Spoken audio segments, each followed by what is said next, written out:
जो वाइपर है वो जाम हो चुके हैं। जो लोग कहते हैं कि एमजी माइलेज नहीं देती, तो एक बार देख लो कहीं ये सर्विस जो है महंगी होती है। जैसे कि ये बोल्ट का था कि इन्होंने पैसा जोड़ा है।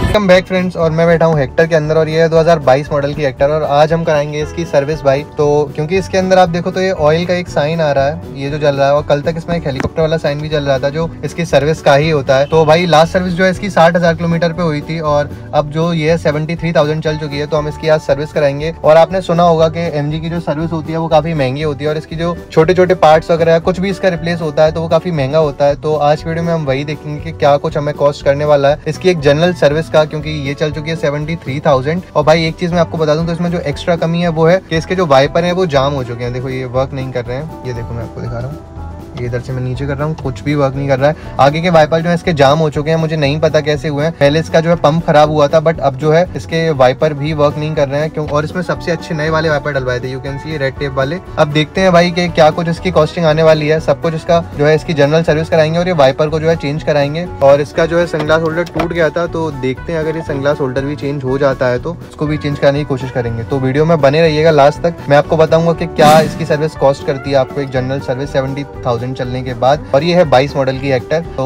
चलो अब मैं आपको आगे बताता हूँ। सही आ रहा है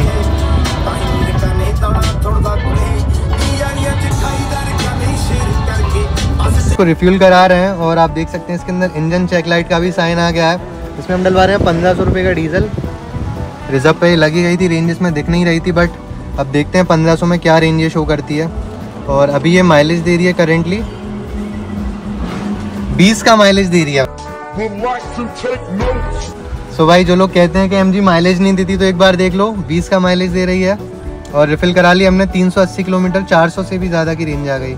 हेक्टर बहुत बदनाम है भाई, जो लोग कहते हैं कि बेकार है बेकार है, एक बार देख लो 20 का माइलेज हाईवे पे मुझे दे रही है। और अभी मैं इसकी सर्विस कराने जा रहा हूँ। इंजन चेक लाइट भी आप देख सकते हैं और हाईवे पे ही मैं इसको चला रहा हूँ जब से। बाकी भाई अब ड्राइव एंड फील की तो मैं क्या ही बात करूँ, 160 bhp से भी ज़्यादा है, तो पावर तो कहीं से कहीं तक गाड़ी लैक नहीं करती। बाकी 7 स्पीड मैनुअल ट्रांसमिशन में तो है ही है, तो मैनुअल है तो आप पावर समझ ही लो एक अंदाज़ा। बाकी भाई लेट्स सी सर्विस में इसके में और क्या क्या होता है, I will show you in the upcoming video. भाई आ गए हम एमजी के शोरूम पे और अब डालते हैं इसको अंदर और उसके बाद जो है इसकी सर्विस को करवाते हैं। तो अंदर इसकी एंट्री कराते हैं, उसके बाद इसको सर्विस पे लगाते हैं, फिर मैं आपको बताता हूँ। आपको मैं लास्ट में बिल भी दिखाऊंगा।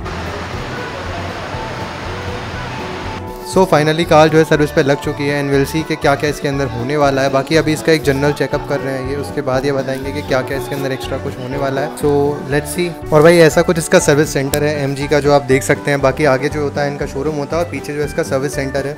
तो अभी इसके अंदर काफ़ी सारी गाड़ियाँ हैं, बट आपको मोस्टली दिखेंगी हेक्टर ही खड़ी रहती हैं इसके अंदर भाई, क्योंकि सबसे ज़्यादा जो है हेक्टर की ही सेल है इंडिया के अंदर, खासकर एमजी की। बाहर और भी गाड़ियाँ हैं, ग्लॉस्टर एस्टर वगैरह, बट सबसे ज़्यादा जो है हेक्टर ही रहती है, क्योंकि यही गाड़ी इस कंपनी को आउटलाउड करती है सबसे ज़्यादा। अब भाई इन्होंने जनरल सर्विस के अलावा कुछ चीज़ें जो मुझे और बताई हैं वो बताई हैं कि इसके पीछे के जो ब्रेक पैड हैं वो ख़राब हो चुके हैं, तो उनको रिप्लेस कराना है। और भाई इसका जो पीछे की साइड का सॉकर है वो भी जो है हल्का सा बेंड, उसका सॉकर लीकेज है, तो वो सॉकर भी जो है वारंटी में है, तो वो चेंज होगा, रिप्लेस होगा। तो अभी और कुछ तो इसके अंदर बताया नहीं है, सिर्फ पीछे के ब्रेक पैड बताया जो चेंज होंगे। और भाई मैं आपको ब्रेक पैड भी दिखाऊंगा जो पीछे के घिस चुके हैं। उसके अलावा इसके अंदर और तो बाकी जो जनरल चीज़ें हैं वो, और जो वाइपर का मैंने आपको इशू बताया था उसमें इन्होंने बताया कि इसकी वायरिंग जो है कट कर दिया भाई, तो उसकी वायरिंग चेक होगी, उसके बाद देखेंगे कहाँ से वायरिंग इसकी शॉर्ट है, उसके बाद उसको जो है फिक्स कर देंगे, तो वाइपर भी इसके जो है ओके हो जाएंगे। दैट मीन्स गाड़ी के अंदर और एक्स्ट्रा कुछ भी नहीं है सर्विस के अलावा, सिर्फ इसके ब्रेक पैड चेंज होंगे और बाकी जो है इसकी वायरिंग चेक होगी वाइपर की। और जो इसका सॉकर लीकेज है तो वो सॉकर वारंटी में है, तो वो रिप्लेस हो जाएगा, it's not a big deal. बाकी विल सी। और जो इसके ब्रेक पैड की मैं बोल रहा हूँ तो उसको रिप्लेस कराना इसीलिए इंपॉर्टेंट है, हालांकि वो पूरे कंप्लीटली डैमेज नहीं हुए हैं, बट कहीं ना कहीं उनको रिप्लेस करना इसीलिए इंपॉर्टेंट है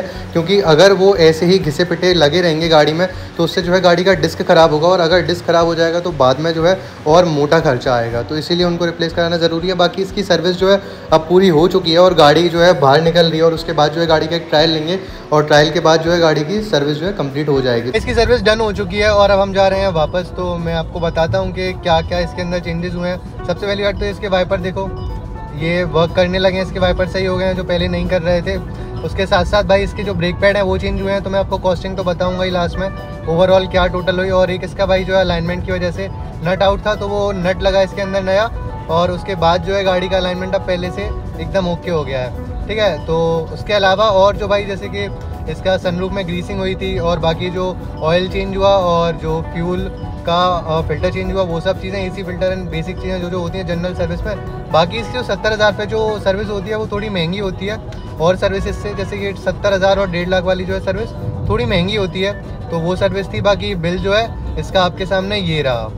here is the bill in my hand, और हम बिल में देख सकते हैं सारा की सारा जो है डिटेल डिस्क्रिप्शन है कि क्या क्या चीज़ें चेंज हुई हैं और क्या क्या चीज़ों का जो है चार्ज लगा है। तो भाई ये रहा इसका इनवॉइस, एंड चलो मैं आपको दिखाता हूँ भाई। एक तो देखो मैं आपको बता दूँ तो टोटल कॉस्ट जो इसकी आई है ना सर्विस की, वो आई है भाई 17,400 रुपये।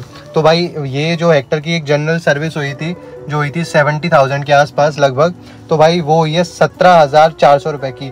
अकॉर्डिंग टू मी ये थोड़ी सी तो ज़्यादा ही एक्सपेंसिव है, मतलब 17,000 रुपये थोड़े ज़्यादा होते हैं, क्योंकि इतने तो जो है फॉर्च्यूनर के भी नहीं लगते, और 20-22 हज़ार रुपये में जो है जनरली BMW X1 वगैरह की भी सर्विस हो जाती है। तो tell me in the comment section what do you think about कि 17,400 रुपये में जो इसकी सर्विस हुई है, क्या ये वर्थ इट है? मतलब मेरे अकॉर्डिंग तो गाड़ी इतनी स्मूथ हो चुकी है अब चलाने में, तो हाँ वर्थ इट तो है, बट समवेयर क्या 17,000 रुपये मतलब MG के लिए देना और फिर हेक्टर के लिए देना, जो एक मतलब मिड साइज तो नहीं कहूँगा, बट हाँ एक SUV कैटेगरी में आती है, बट उसके बाद भी कहीं ना कहीं इससे और बड़ी गाड़ियाँ भी आती हैं जैसे कि फॉर्च्यूनर है, ग्लॉस्टर है, तो फिर उनकी क्या कॉस्ट करती होगी। तो चलो मैं आपको एक बार डिटेल में थोड़ा सा दिखाता हूँ क्या क्या चीज़ें इसकी चेंज हुई हैं और क्या क्या चीज़ों का क्या क्या चार्ज रहा है। तो चलो लेट्स स्टार्ट। सबसे पहले तो इसकी जो पेड सर्विस हुई है ये लिखा हुआ है 75,000 किलोमीटर ड्रिवन।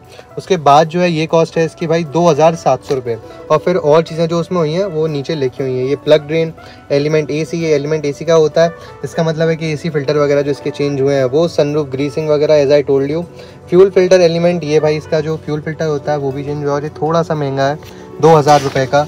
तो उसके अलावा और भाई ये रहे और डिटेल्स, क्या आप देख सकते हैं व्हील बैलेंसिंग इसकी। भाई इसकी व्हील बैलेंसिंग ना बहुत महंगी हुई है, मतलब ये इसका इंजन ऑयल रहा, ये इंजन ऑयल रहा भाई इसका जो चेंज हुआ है 4,800 रुपये का। और व्हील बैलेंसिंग जो मैंने आपको कहा था अलाइनमेंट का इशू, वो देखो 1,500 रुपये का भाई। मतलब जनरली अगर आप बाहर अलाइनमेंट फिक्स कराओगे तो आपका 300 से 500 रुपये के बीच में जो अलाइनमेंट फिक्स हो जाएगा, बट अगर आप शोरूम में कराते हैं तो ये देखो भाई एक बार कॉस्टिंग अलाइनमेंट की 1,500 रुपये। This is too much according to me भाई। कहीं ना कहीं 1,500 रुपये तो बहुत ज़्यादा होता है अलाइनमेंट को फिक्स करने का, और उसमें भी ऐसा नहीं है कि कुछ चीज़ें इन्होंने रिप्लेस की, जस्ट उन्होंने अलाइनमेंट को फिक्स किया मशीन पर लगा के, एंड उसका जो है 1,500 रुपये। तो अकॉर्डिंग टू मी कहीं ना कहीं ये काफ़ी ज़्यादा है। बाकी इसमें 1 लीटर कूलेंट भी डला है भाई, और बाकी तो ये रूल एंड रिप्लेंट और कैबिन एयर फिल्टर, यही सारी चीज़ें हैं बेसिक। ये बोल्ट का था कि इन्होंने पैसा जोड़ा, ये स्क्रू का यू कैन सी, स्क्रू का 299।